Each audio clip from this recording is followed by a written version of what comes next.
Having a 16 in blackjack when the dealer shows a 10 value up card is a poor hand, because your chances of winning are not very good. However, by executing the following strategies, you can minimize the damage and lose less in the long run.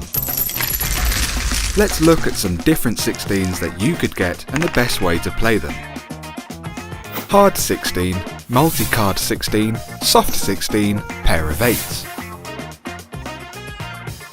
If you are dealt a 2-card hard 16, your best option is to surrender your hand.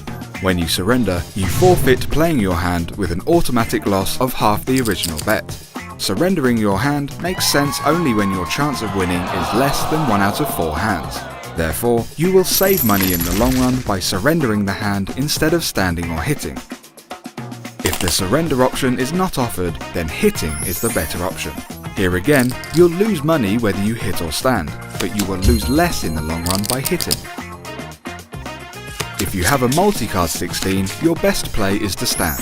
The reason is, your hand contains one or more small value cards that are no longer available in the pack of unplayed cards. These small cards are exactly what you need to make a pat hand when you hit your 16. The fact that a few of them just landed in your hand is enough to shift the odds towards standing rather than hitting.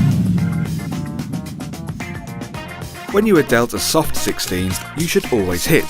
That's because you can't bust with a 1-card draw to a soft 16. Therefore, it's worth hitting to try to get to hard 17, soft 19 or higher.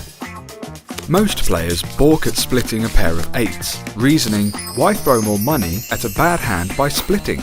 But the facts are this: splitting 8s gives you 2 decent starting hands, with an 8 on each, which is better than playing out the one hand starting with a dreaded 16. Yes, you'll sometimes lose both splits, but in the long run, your combined losses will be less than what you would lose by playing one hand of 16.